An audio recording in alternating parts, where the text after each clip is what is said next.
Doctor Saini, लेकिन गलत आई।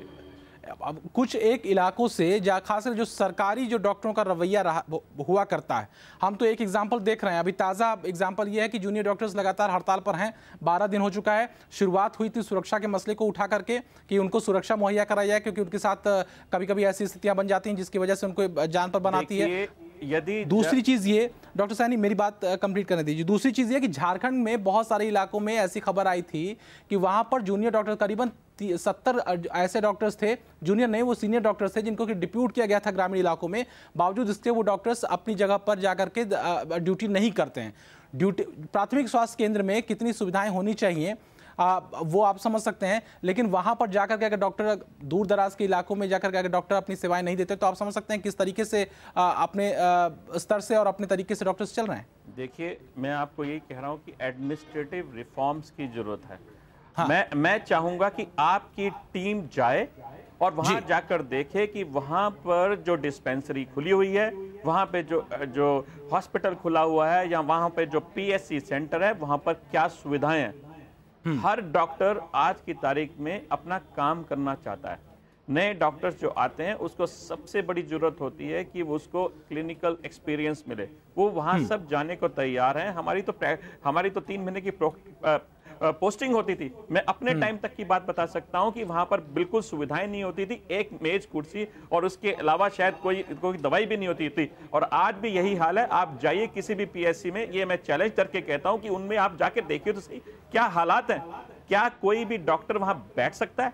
बिल्कुल नहीं बैठ सकता। ना आपके पास वहां पे दवाइयां हैं, ना आपके पास ऑपरेशन थिएटर है। यदि आप एक सर्जन को वहां पर बिठाते हैं तो वह सर्जन को क्या, उसकी स्पेशलिटी क्या है? सर्जरी ना। आपको उसको सुविधाएं देनी पड़ेगी ना, ऑपरेशन थिएटर देना पड़ेगा आपको, वहां पर उसको एनेस्थेटिस्ट देना पड़ेगा, आपको अल्ट्रासाउंड की सुविधाएं देनी पड़ेंगी, आपको लेबोरेटरी की सुविधाएं देनी पड़ेंगी। इसके लिए हम सरकार से कितनी बार आग्रह कर चुके हैं, हम बता नहीं सकते इस बात को। और यही वजह है कि चूंकि सुविधाएं नहीं है इसलिए डॉक्टर्स वहां पर नहीं जाना चाहते हैं। इसलिए हमें दुख होता है कि आम आदमी के साथ कितना खिलवाड़ हो रहा है। उनका जो हम लोग इनकम टैक्स देते हैं उसका कितना बड़ा पैसा इन चीजों के लिए इस्तेमाल होना चाहिए, एक आम आदमी को उसका फायदा होना चाहिए, जो नहीं हो रहा है। इसी के लिए हम डॉक्टर्स जो हैं, हम लोगों को एक दिल में दर्द होता है इस बात का। जी, डॉक्टर सैनी ने बहुत बुनियादी सवाल उठाए हैं कि जिन इलाकों में जहां पर डॉक्टर्स नहीं होते हैं, जहां पर प्राथमिक स्वास्थ्य केंद्र हैं, लेकिन जिस तरह की सुविधाएं होनी चाहिए, चूंकि उस तरह की सुविधाएं नहीं होती हैं, लिहाजा उनके पास भी लिमिटेशंस होती हैं, उनके पास भी सीमाएं खिंचती हैं, और इस वजह से कहीं एक परसेप्शन बनता है। इस परसेप्शन पर, इस नज़रिए पर मैं डॉक्टर अजय आपके पास आऊँगा कि इतना अगर वास्तव में डॉक्टर्स जो हैं वो लोगों के स्वास्थ्य को लेकर के, लोगों के प्रति उनकी जिम्मेदारी को लेकर के, और लोग जो हैं वो जो भी बीमार हैं वो अच्छे से ठीक हो जाएं, और उनकी सुविधाओं को लेकर के इतने ज़्यादा संवेदनशील हैं, तो आखिर पिछले 12 दिनों से पटना में पीएमसीएच या डीएमसीएच या एनएमसीएच में लगातार जूनियर डॉक्टर्स की हड़ताल जारी है। आखिर सीनियर डॉक्टर्स की तरफ से वो इतनी कन्विंस क्यों नहीं कर पा रहे हैं जूनियर डॉक्टर्स को कि हड़ताल कम से कम तोड़ा जाए, क्योंकि इससे बहुत बड़े पैमाने पर मरीजों का नुकसान हो रहा है।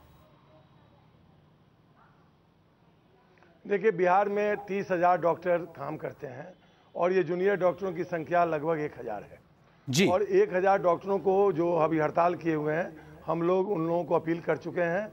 उन लोगों की सुरक्षा का, उनके जितनी भी मांगे हैं वो बिल्कुल जायज़ हैं, और सरकार विलंब कर रही है उन मांगों को पूरा करने में।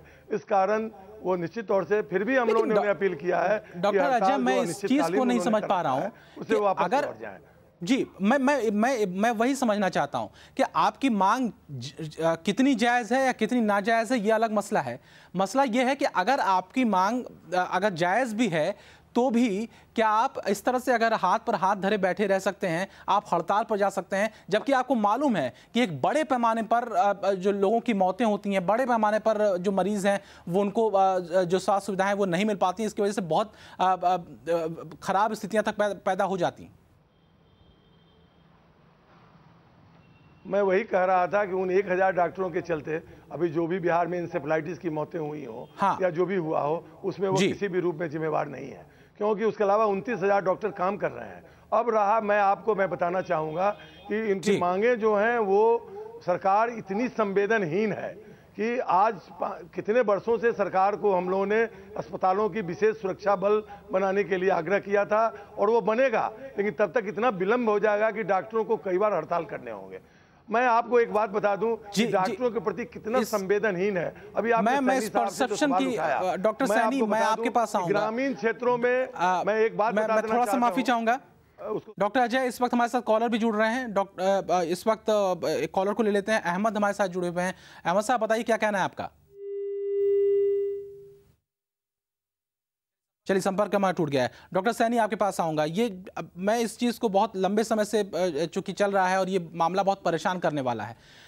अगर परसेप्शन डॉक्टर को लेकर के, डॉक्टर्स को लेकर के ये बनता है कि कहीं उनके अंदर संवेदनहीनता आती जा रही है, अगर परसेप्शन जनता के बीच में ये जाता है कि वो उनकी जो दिक्कतें हैं, वो जो उनकी परेशानियां हैं, डॉक्टर उससे बहुत ज़्यादा इत्तेफाक नहीं रखते, वो उन लोगों को बहुत गंभीरता से नहीं लेते, अगर ये परसेप्शन बन रहा है और ऐसे में इस तरह के उदाहरण सामने आ रहे हैं कि तकरीबन 12 दिनों से जूनियर डॉक्टर लगातार हड़ताल पर रहते हैं, वहीं पर आपके सामने अगर कोई मरीज दम तोड़ दे, आपके सामने कोई बच्चा अपनी जिंदगी की आखिरी सांसें ले रहा हो, तो आप कैसे इतने संवेदनहीन बने रह सकते हैं कि आपके लिए हड़ताल बहुत जरूरी हो जाती है क्योंकि आपकी जो मांगे हैं वो बहुत जायज़ है। इस चीज़ को आपको नहीं लगता कि गलत परसेप्शन बनता है, जिस परसेप्शन की बात अभी आप कर रहे थे? देखिए, इसी परसेप्शन को चेंज करने के लिए आज मैं आपके सामने आया हूं कि हम आम आदमी को बता सकें कि हम क्यों जाते हैं। आप बताइए कि एक डेमोक्रेटिक कंट्री में यदि आपकी बात नहीं मानी जाती या आपको कुछ प्रॉब्लम होती है, आप अपने सीनियर को किस तरीके से बताएंगे इन ए डेमोक्रेटिक कंट्री? एक पहला तरीका है कि आप उनको खत लिखेंगे, आप अपनी मांगों के बारे में बताएंगे उनको और उनसे कहेंगे कि आप इसका जवाब दीजिए। जी, जवाब यदि नहीं आता, बात तो होती है एक डिस्कशन की, यदि डिस्कशन पे ही नहीं वो बैठते तो दूसरा तरीका आपके पास क्या होगा? आप एक बार फिर उनको लेटर लिखेंगे, उसके सीनियर को लेटर लिखेंगे, यही तरीका है। उसके बाद भी यदि नहीं आता तो आप उनको एक अल्टीमेटम देंगे कि यदि आपने इस तारीख से आपने नहीं किया तो हमें फौरन कुछ ऐसा कुछ स्ट्राइक पे या कोई धरने पे जाना होगा। हाँ। हमने वो तरीका किया।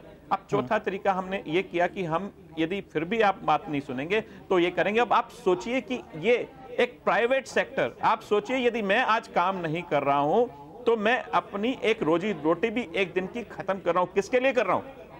अपने लिए नहीं कर रहा हूं, क्योंकि मेरे पास तो यदि जो भी सरकार लाएगी मैं तो मरीजों से ही लूंगा ना पैसा, तो मेरे तो मिलेगा। लेकिन आज मैं लड़ रहा हूं अपनी रोजी रोटी को अपने लगाकर, क्योंकि मुझे लगता है कि यदि मैंने आज कोई कदम नहीं उठाया तो कल जो मेरे बेचारे मरीज जो मेरे पास आते हैं उनके ऊपर कितना बड़ा भार पड़ेगा।